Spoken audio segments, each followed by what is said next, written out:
Good afternoon, everyone. Welcome to our cardio webinar, Management of Type 2 Diabetes in the Adolescent and Young Adult, Preventing Diabetes-Related Comorbidities and Bridging the Transition to Adulthood. I'm Dr. Michael Konstan, and I'm pleased to serve as the Principal Investigator of the Ohio Cardiovascular and Diabetes Health Collaborative, also known as Cardi-OH, at Case Western Reserve University School of Medicine. With me today is Dr. Shari Bolen, the co-principal investigator of Cardi-OH, also from Case Western Reserve University.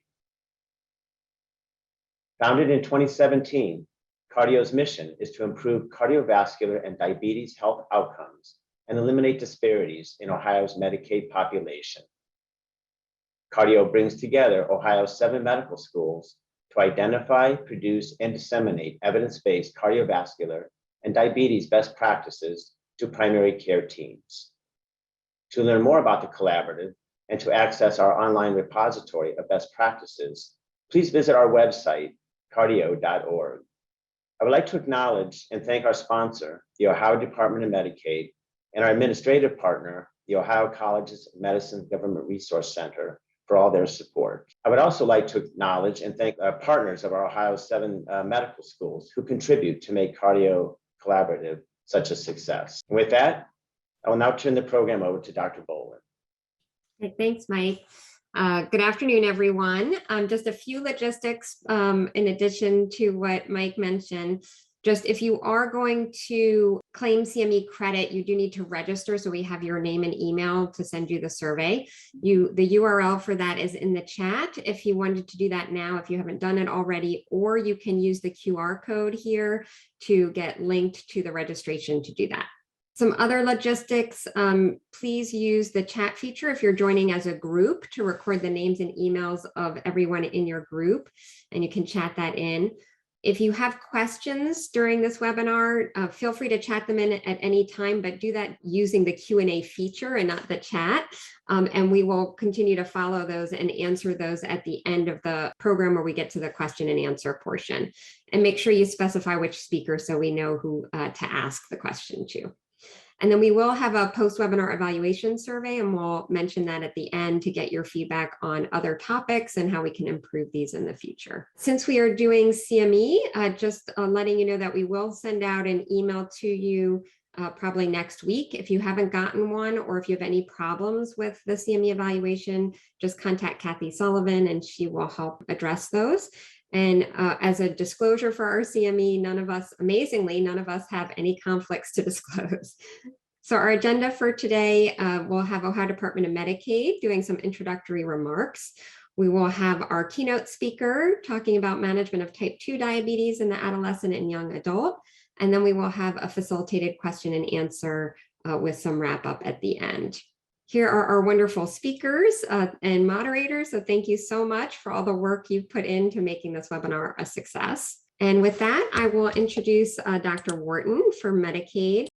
Just briefly, he joined the Ohio Department of Medicaid about 5 years ago, where he's now focusing on pharmacy redesign, opioids, dental, comprehensive primary care, and behavioral health integration. I'm sure there's more, actually. And then previously, Dr. Wharton has served as Vice President and Ohio Medical Director for CareSource, a large Medicaid managed care plan. He enjoyed a 20-year career as a family doctor and hospitalist in a rural community, and served on the board of directors and as quality committee chair for a 120 physician primary care network. So delighted to have you here today to do some introductory remarks. Very kind words. Thank you, Shari. It's great to see you again. So awesome. And so I just wanted to thank everybody, first of all, for coming today and allowing us to be part of this important work.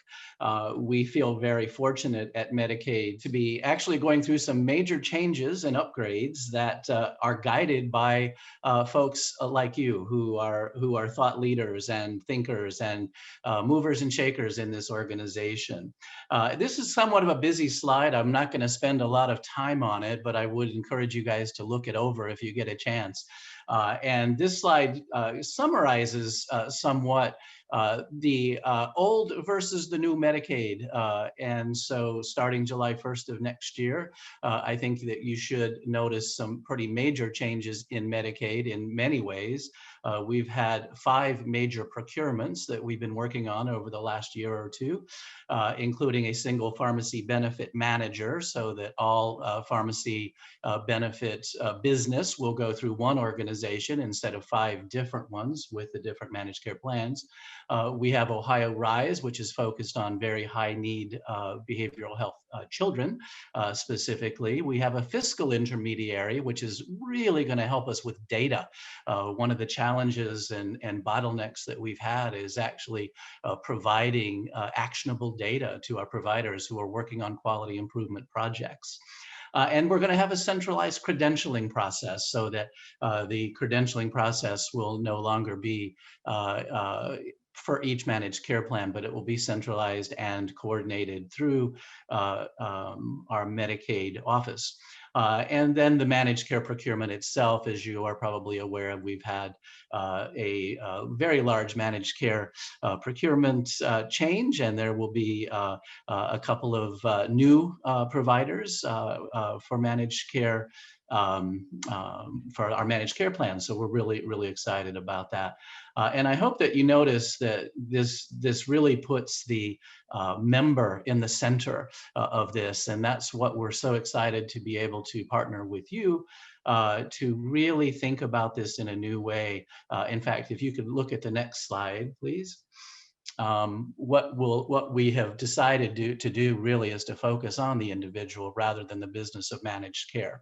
And so this is something that has been driven from the very top down at Medicaid, and very strong coordination and partnership with folks like you are really what makes this happen. And so again, we feel very fortunate to be part of this program and to be able to support it any way we can. And we hope that over time that support will actually increase.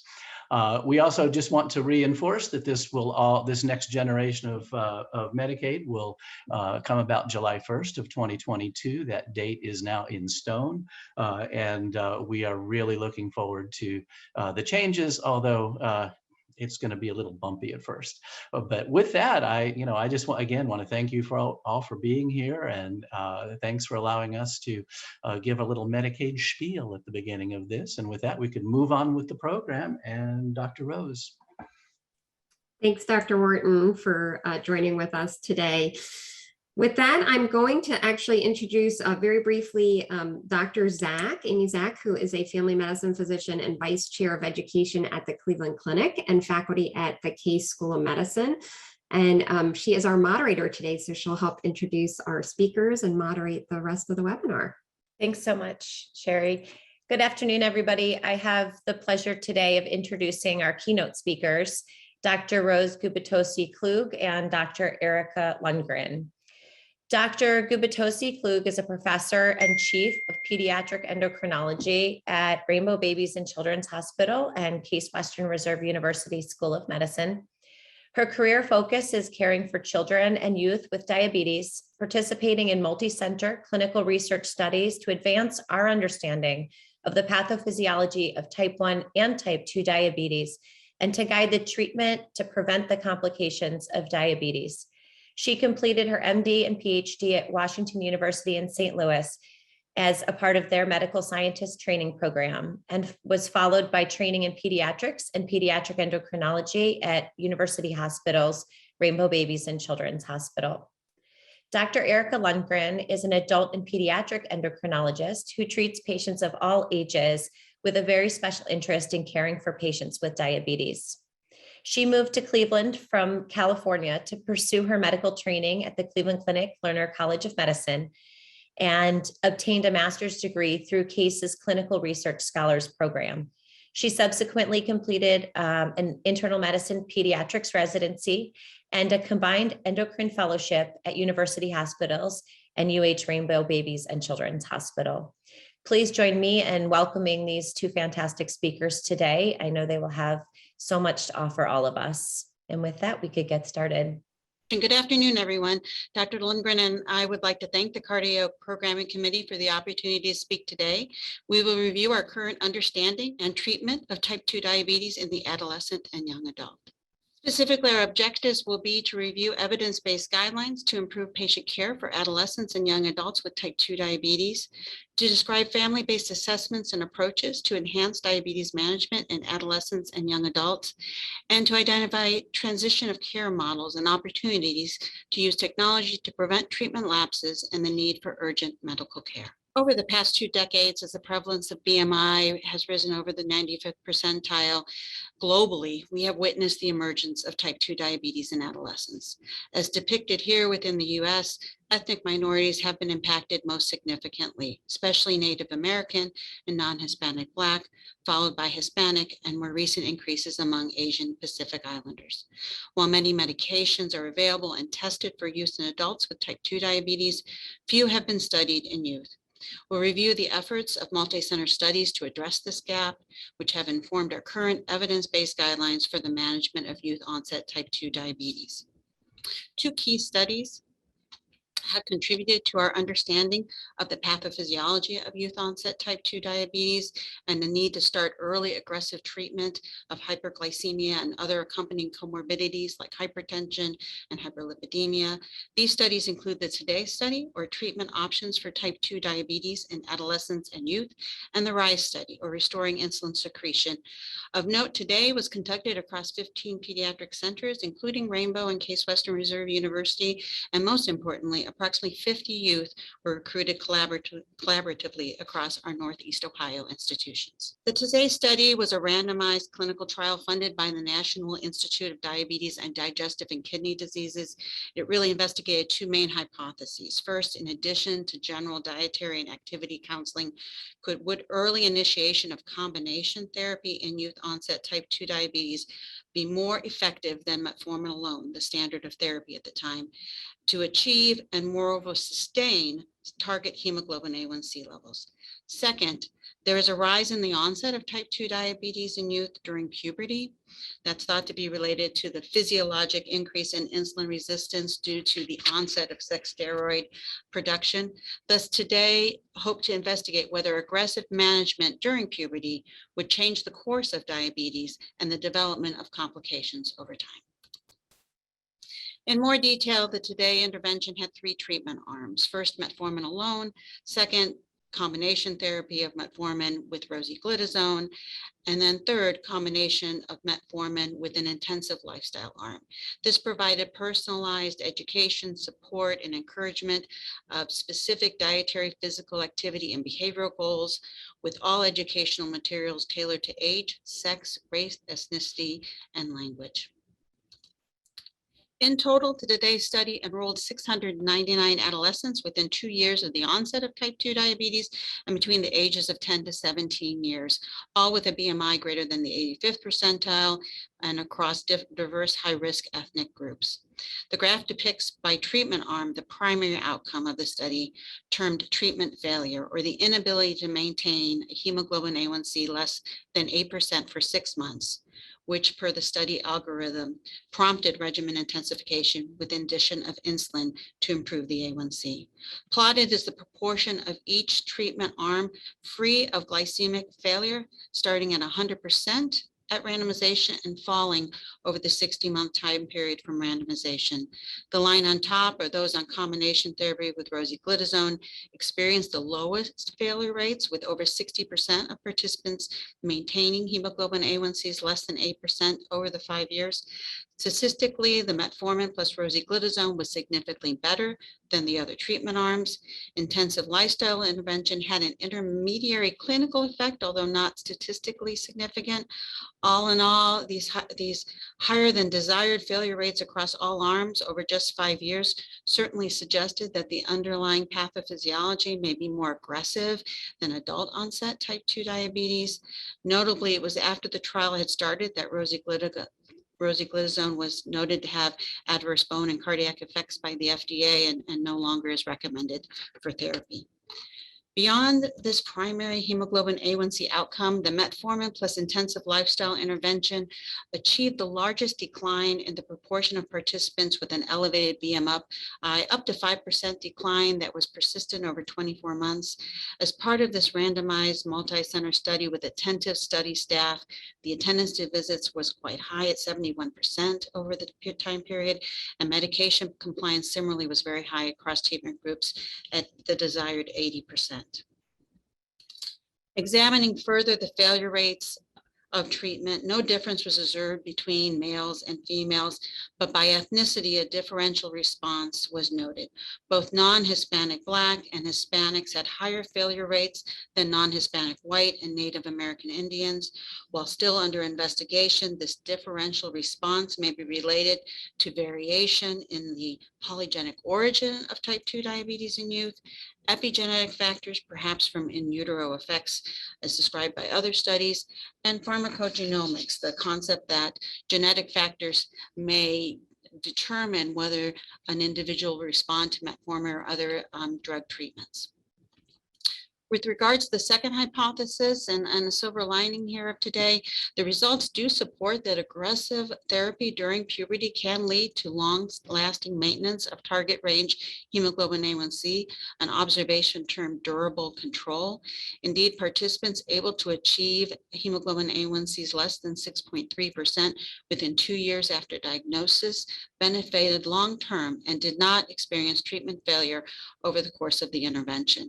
The underlying mechanism is still being explored, but this observation certainly inspires us all clinically to identify and treat these patients aggressively in the early disease course, which is reflected in the guidelines that we will soon review. When the Today intervention trial ended in 2011, next slide, over 500 participants continued in an observational follow-up period, which ended in 2020. From the continued follow-up of these adolescents into young adulthood, over 10 to 15 years of diabetes duration, today tells a sobering story of the development of diabetes-related complications over this short time period. On the left panel, you see the mean or median hemoglobin A1C across the cohort, which rose over time. The panel on the right demonstrates that over time, more than half of the cohort had hemoglobin A1Cs in the range of 8 to 10%. With this level of glycemia, the prime driver of complications at this short diabetes duration, we see the incidence of diabetes-related comorbidities and microvascular complications gradually rising over time. A key point on the graphs on the left for hypertension, kidney disease, dyslipidemia especially, is the very high baseline prevalence of hypertension and hyperlipidemia, close to 20% in these 10 to 17-year-olds at the time of randomization. As depicted on the right, at a median age of only 26 years, the diabetic triopathy of eye, kidney, and nerve disease is already present. Those from non-Hispanic Black and Hispanics, those with the higher treatment failure rates, are the ones that developed a majority of complications. These complications can be very advanced. 1 in 11 had advanced proliferative diabetic retinopathy or vision-threatening retinopathy requiring acute intervention. Some additional guidance on the aggressive nature of youth onset type 2 diabetes came from the RISE study, which focused on whether addition of early insulin therapy with metformin might decrease beta cell stress and preserve beta cell function in patients with impaired glucose tolerance or early diabetes. Both pediatric and adult patients were studied. RISE demonstrated that early insulin therapy did not protect against the rapid beta cell dysfunction in youth compared to adults, as well as shown on the right. Youth had reduced insulin sensitivity compared to adults. This highlights the distinct and aggressive pathophysiology of youth onset type 2 diabetes. As we translate these research studies into clinical guidelines, the American Diabetes Association recommends the following. Youth with new onset diabetes, defined by the classic American Diabetes Association criteria of fasting blood glucose greater than 126 milligrams per deciliter, a blood glucose greater than 200 grams per deciliter at a 2-hour oral glucose tolerance test time point, or hemoglobin A1C greater than 6.5%, and a BMI greater than the 85th percentile should receive lifestyle management and diabetes management education and start pharmacotherapy based on the clinical presentation and hemoglobin A1C level. While rare, youth with type 2 diabetes can present with diabetic ketoacidosis and with hyperosmolar hyperglycemic non-ketoacidosis, or HHS-NK or HHS, which is the same, or sometimes it's even a more confusing mixed picture of DKA and HHS. Youth with hemoglobin A1Cs less than 8.5% and without ketoacidosis at diagnosis, so very mild, maybe non-symptomatic individuals that you will pick up on screening A1C levels in children who are high risk based on ethnicity, they should start metformin and titrate to the maximum dose of 2,000 milligrams divided BID. If the A1C level is greater than or equal to 8.5% and still without ketoacidosis, basal insulin at a half a unit per kilo per day along with metformin is recommended. With that level A1C, glucose levels are well over 250 milligrams per deciliter, and so acute insulin management is needed until metformin therapy reaches effective doses. Insulin is titrated based on the self-monitored blood glucose, trying again to reach those fasting and postprandial glucose targets. The presence of DKA and or HHNK requires acute management in an intensive care unit with IV insulin followed by sub-Q insulin. This needs to be continued, the sub-Q multiple daily injections, until pancreatic autoantibody status is known. Indeed, all of these children, as the algorithm indicates, should have pancreatic autoantibodies tested and should be checked, because there was a portion of the participants randomized in today or initially screened for today that phenotypically appeared to be type 2 diabetes, but in the end actually had type 1 diabetes, autoantibodies, and it was thought that the additional obesity and insulin resistance caused them to present earlier. So you want to make sure to exclude type 1 diabetes. So if you have positive autoantibodies, you will continue the multiple daily injections. If you've started metformin, you will discontinue it. If the autoantibodies are negative or undetectable, metformin is continued or started, and insulin is weaned as able based on self-monitoring of blood glucose concentrations. With quarterly visits, hemoglobin A1C is monitored, insulin doses are adjusted until individualized goals are achieved. We typically follow the goal of less than 7%. However, as we discussed earlier, if within the first 2 years, many of these youth will be able to get under 6.3, 6.5% safely without hypoglycemia, and that is absolutely beneficial to them long-term in maintaining durable control. So targeting at 7, even down to 6.5% is recommended if there's not much hypoglycemia. If the goals are not met with metformin, education, and lifestyle changes, you can consider adding liraglutide, which was approved in 2019 for use in youth. You can initiate it as add-on or continue insulin therapy as well. These 3 agents are the currently approved agents for type 2 diabetes. So metformin, liraglutide, and insulin. Additional agents are currently under investigation. Given the early development of complications and the frequent presence of comorbidities at baseline among the Today study participants, the guidelines recommend frequent monitoring from disease onset. For nephropathy, blood pressure monitoring at quarterly visits is essential. Persistent elevations above the 95th percentile for 6 months warrants treatment, consideration of ACE inhibitors or ARBs. Sustained microalbuminuria warrants referral to nephrology for escalation of care. For retinopathy, dilated eye exams and retinal fundoscopy or photography should begin at diagnosis of type 2 diabetes or soon after. Annual eye exams are recommended, but less frequent eye exams may be possible with a sustained target, again, less than 7 or 6.5%, and a prior normal eye exam. For neuropathy, screening and diagnosis and annually really focus on peripheral neuropathy, all elements of peripheral neuropathy, including inspection, perfusion, pinprick, vibration sensation, and reflexes. Given the elevated BMI in these participants. They were also at risk for other comorbidities such as non-alcoholic fatty liver disease, and so AST and ALT monitoring at diagnosis and yearly thereafter is recommended. Certainly persistent elevations warrant gastroenterology referral. Obstructive sleep apnea is also very common, and questions should be administered and performed at each of your visits. For dyslipidemia, screening should commence once target range glycemia is achieved and then annually. LDL target is 100 milligrams per deciliter for elevations above 130.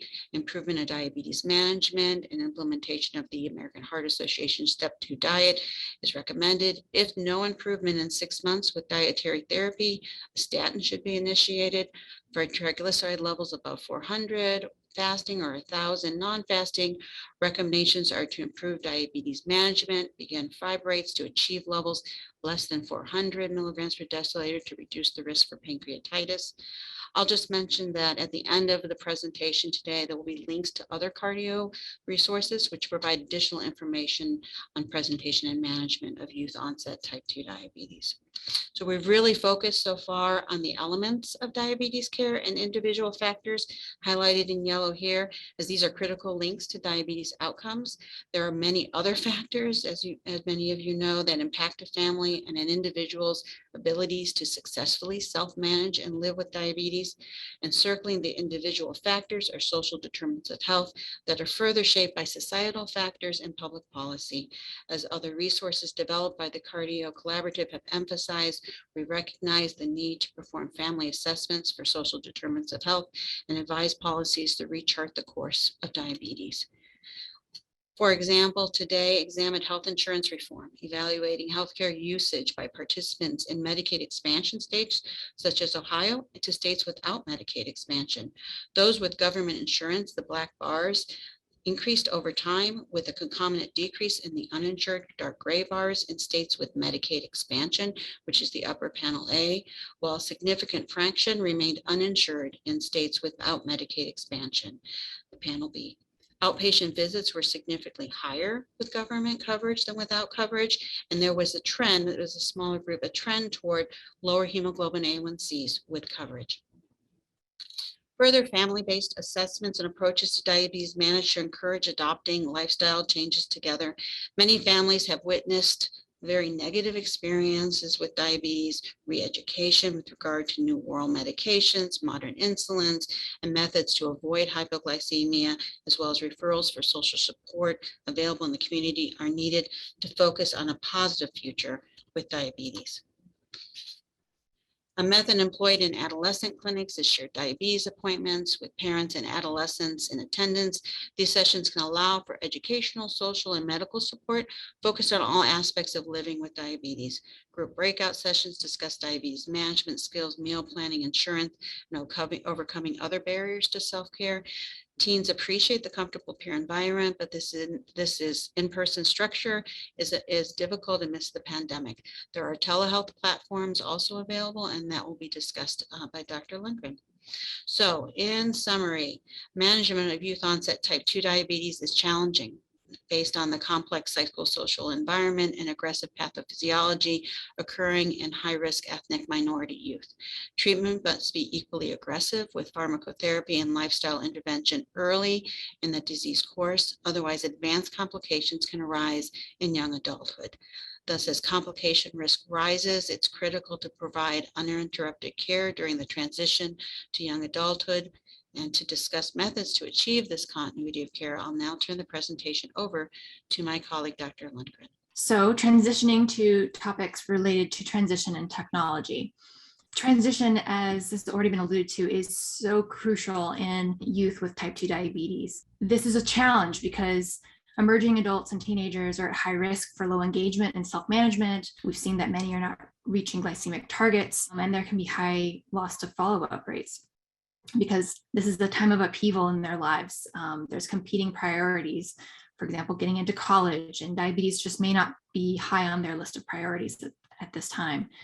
Mental health issues can exacerbate all the other challenges, and many emerging adults feel unprepared to take over their medical management independently. All of the major medical associations agree that detailed continued care and education during this critical time period is important to reduce the risk of complications, lower rates of diabetes to stress, and improve symptoms of psychological comorbidities.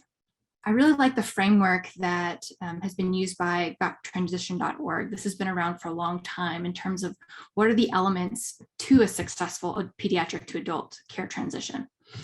And most of us really focus on what is, for them, element 5, the actual transfer of care. But before that, there's a whole lot that needs to take place first, from having a transition policy to focusing on tracking and monitoring how transition is occurring, assessing readiness of the patient to transition, working with them, planning for that transition to occur, and regularly updating that plan.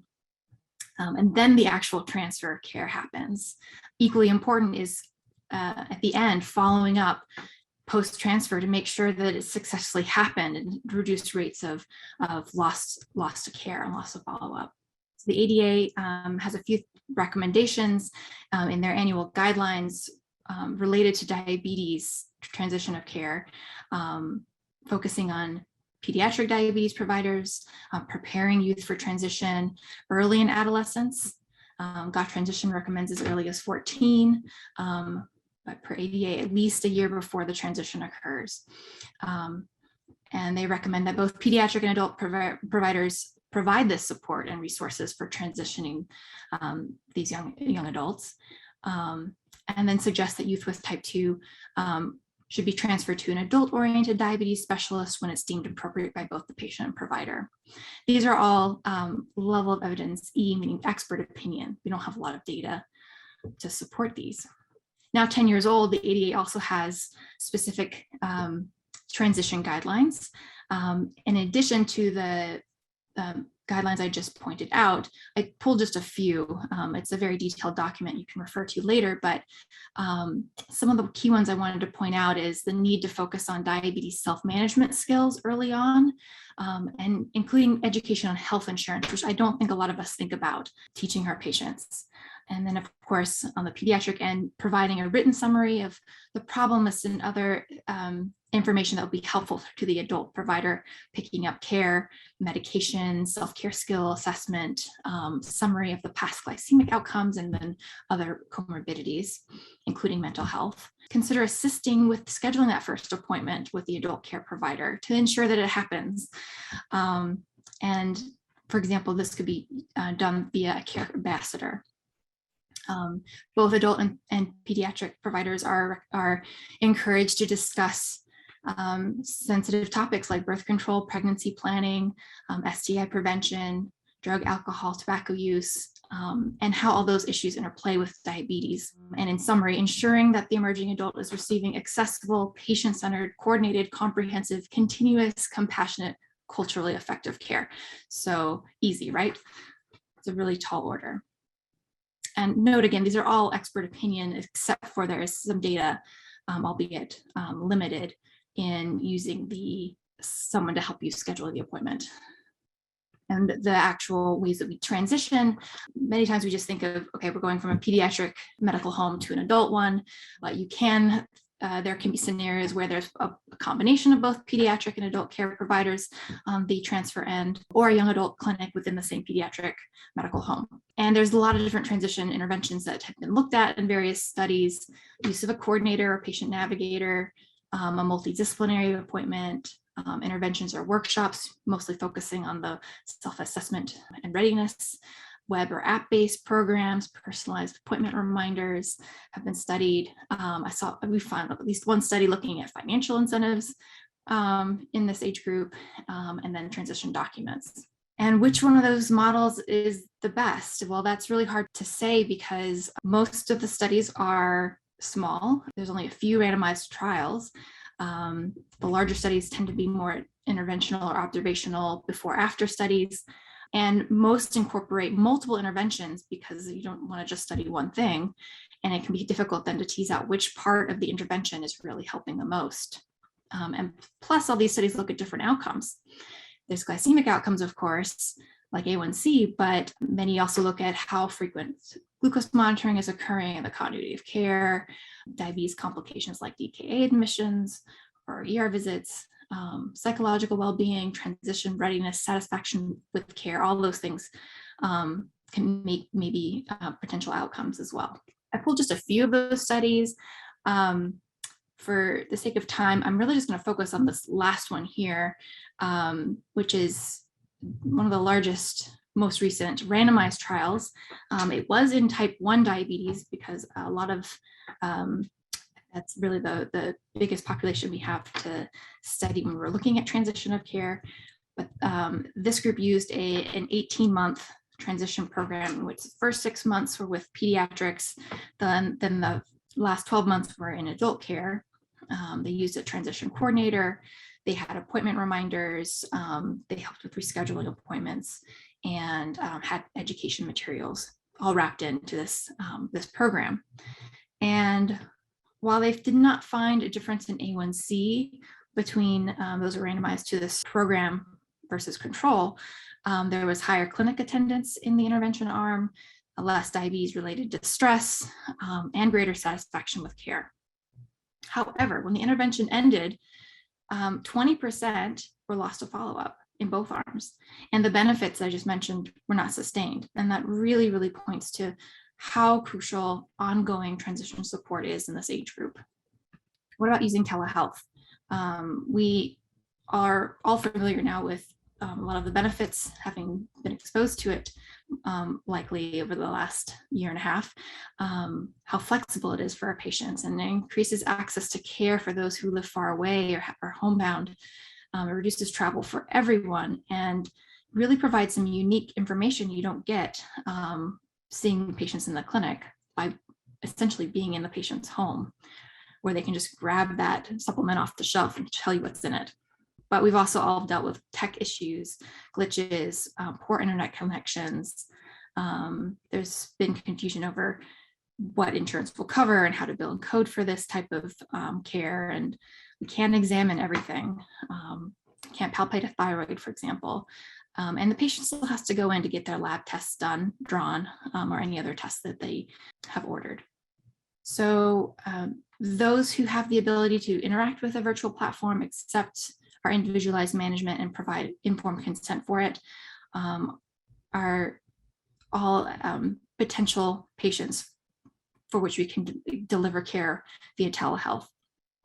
So really not suitable for those with significant mental illness, cognitive impairment, or an acute issue, acute diabetes complication, for instance, that really needs in-person care.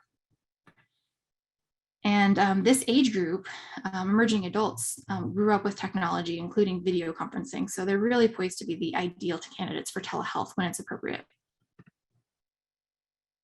This has been studied in transition as well. So I really like this study. It has several publications out of it now. And it was a 1-year non-randomized trial of emerging adults with type 1 diabetes. And patients could elect to be in the intervention arm or not. And those who were in the intervention had 3 telemedicine visits over the course of the year that include both an individual appointment with a provider, a doc or NP, and then a 30-minute shared appointment with other patients with diabetes, facilitated by a diabetes educator. And they still had just 1 visit during the year that was in person to allow for a physical exam. And what they found was those in the intervention arm had higher clinic attendance, greater satisfaction with care, lower levels of diabetes distress, increased diabetes self-efficacy, and they even found that they were more frequently using diabetes technology over the course of the year. This is the intervention versus the control.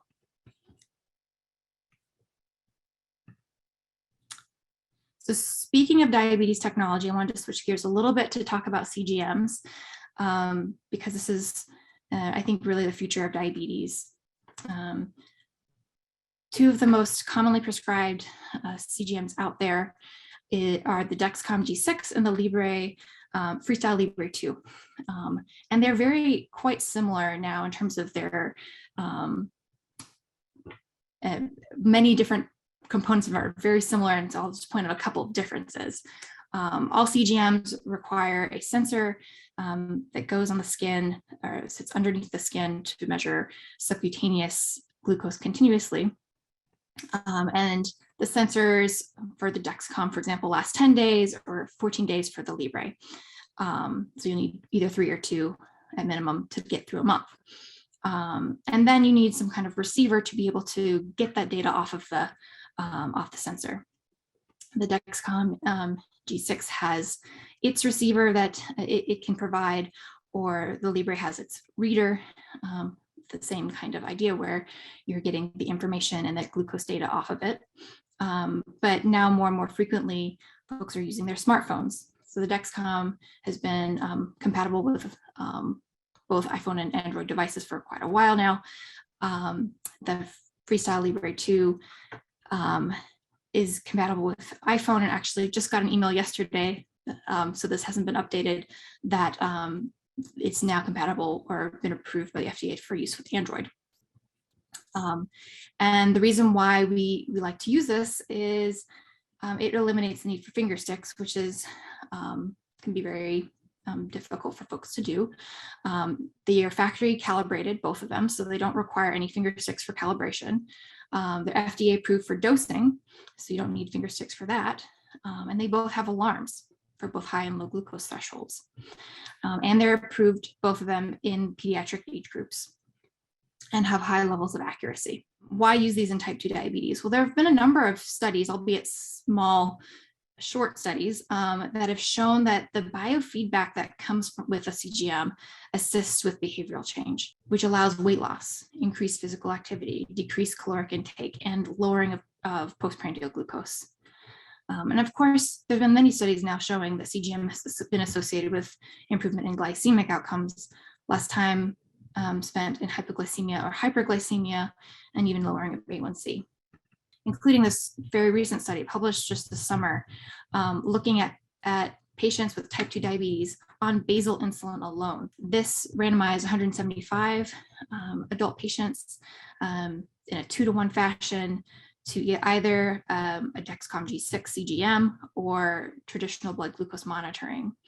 Mean A1C at the start was 9%. And by the end of the study, 8 months, at the end of the 8-month trial, A1C lowered for everyone in the trial, but there was more lowering with the CGM group.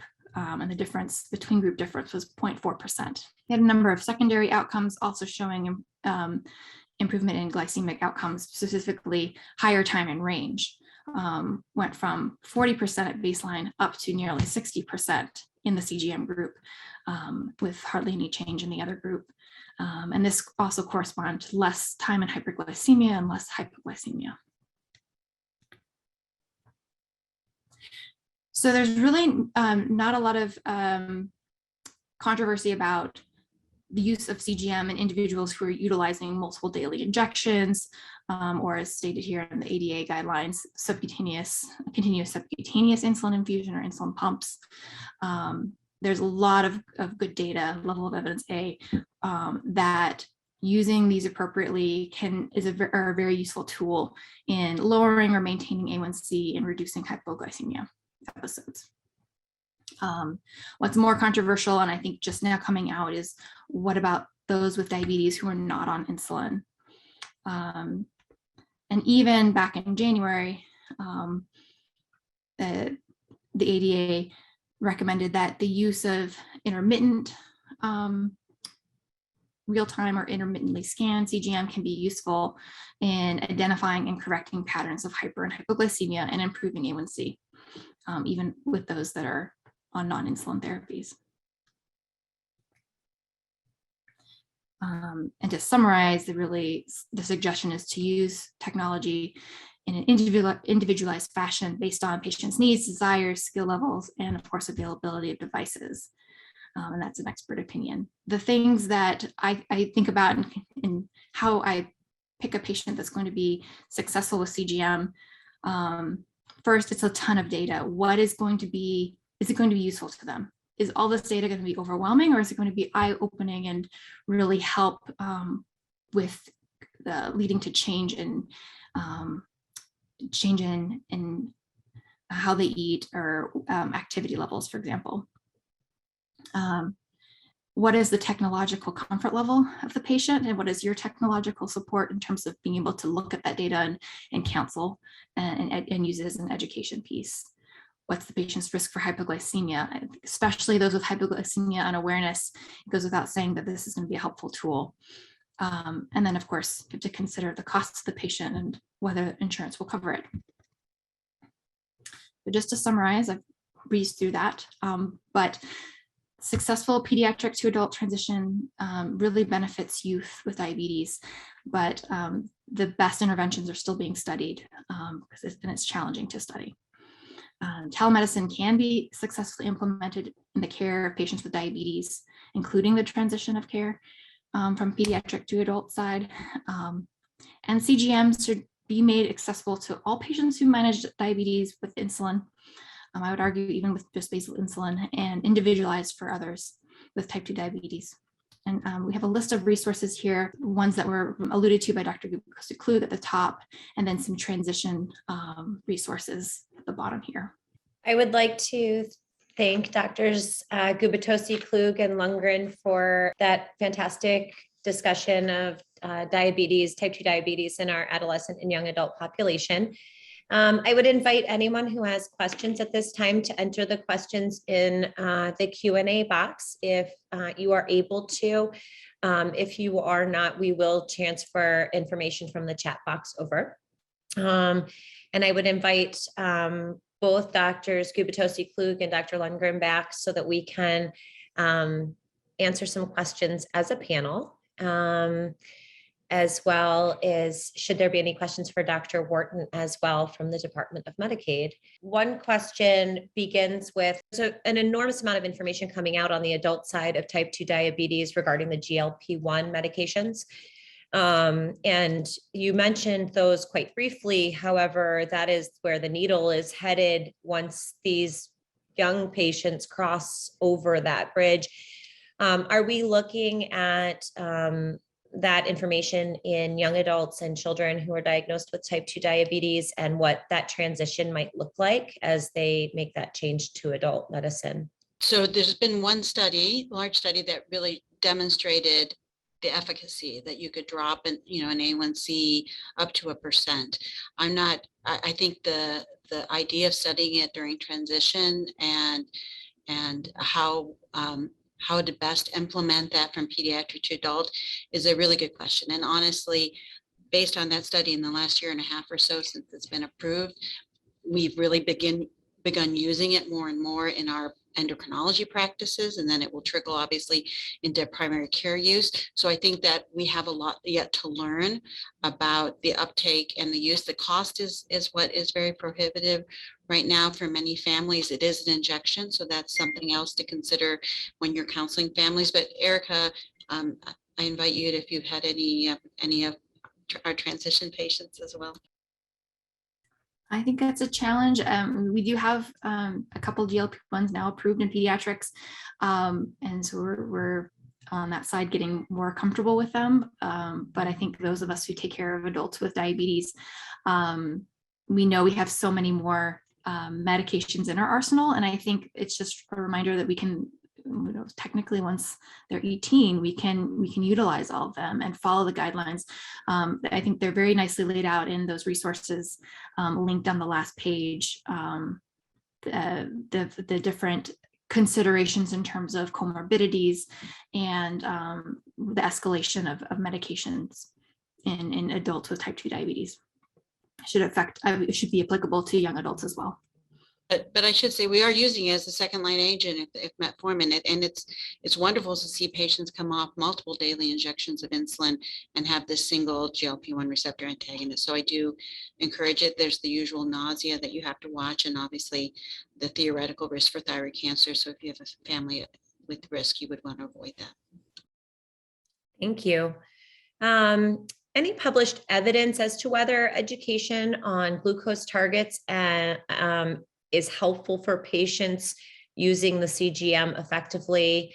Whether there's that education component really makes a difference in the use of that technology in young people? That's a great question. I don't know of any specific study, but I do think having that education piece about, which I wasn't really able to delve deeply on today, but successful use of a CGM requires understanding how it's different than a finger stick, understanding that there can be physiologic lag time, understanding what the arrows mean. And, our group was involved in studies in pediatrics that really emphasized going through all this education. And it took multiple visits to get through all of this, how to potentially even adjust insulin doses based on arrows. And I think that's a really important piece too. And just to kind of continue the discussion of CGM, Dr. Lundgren, you mentioned that professional CGM is an option. Is that something that can be a useful tool for patients that may not have coverage for personal CGMs? Yes, I didn't focus on that today as much, but we definitely have that in our arsenal as well. If it's something that we just want to try to understand what are the trends, or if someone's really struggling to get a sense of what are the glycemic surges and things like that over a short 2-week time period, for example. And I think you can identify some issues there and then discuss them with the patient. The part that you're not going to get is then the patient doesn't get to see it in real time. That's really, I think, the downside to that if they can't get covered for their own personal CGM. Okay. Given that about 50% of the youth have complications, as you mentioned, and fail treatment, what is the biggest thing that we could do to address this and intervene? Do we need better ways to engage patients, including social determinants of health? Or do we need different kinds of lifestyle modifications or interventions? Where do you see us making the biggest change as we move forward in treating this in young people? I think what we've learned so far is that, I think there was always hesitancy that these are young patients, 10-year-olds with adult, the picture of type 2 diabetes. Maybe we don't need to be as aggressive. Maybe we don't need to have their A1C be as low, but I think the studies demonstrate that we really can't wait. And other studies as well with dyslipidemia and hypertension, which are all present in many of these patients at baseline, that we can't wait in pediatrics, that hesitancy, we can't wait for weight loss to happen because it happens very slowly. We need to use this combination approach, educate and support. We absolutely need to address social determinants of health. It's really, when you get to know these families and in the practices that are on the line, and you know these families, you understand what their barriers to care are. And it's that systematic addressing of these barriers of care that hopefully you can have success and have families change to a very positive aspect of living with diabetes. The discussion I had of the durable control as we followed those patients in today's study longer, if you can actually achieve that durable control, many of those patients came off of insulin, came off of metformin. They are in, quote, a diabetes remission for the long term. And so the thought and the theory in the field is that, again, this pubertal insulin resistance, if we can catch these kids early, if we can notice these signs, these kids who are high risk with acanthosis, their ethnic background, their mother had gestational diabetes when they were in utero, their SGA, they have the acanthosis. If we can catch them early, treat them, aggressively treat them, we may really be able to change their entire course for the long term. And that's really the focus of research efforts. Actually, the NIH is now trying to turn back the clock. How do we identify which of these kids with high BMIs go on to have a really difficult time with insulin resistance and develop type 2 diabetes? Because not every overweight and obese, a high BMI child does. And so what other factors and clinical characteristics can we pick up to try to address this issue even earlier and really impact the course of type 2 diabetes in youth? And just to kind of piggyback off of that discussion and the huge importance on finding these young people very early and addressing this as soon as we can, could you speak for a moment about what your recommendations are in terms of screening, and what you think is the best way of going about that as a general principle for our primary care providers that are joining us today? No, that's great, and I will. I didn't include that in the talk because it is in that handout, that resources. So please, when they send out the webinar, you can click on that resource. But you need to. We've diagnosed kids down to the age of 8 years with youth onset type 2 diabetes. So it's looking for these what we consider to be the high risk factors, their ethnic background. Do they have any signs of insulin resistance with acanthosis nigricans, preferably even catching them before that? Before they have symptoms of polyuria and polydipsia? Do they have a strong family history of type 2 diabetes? Because that will increase their risk.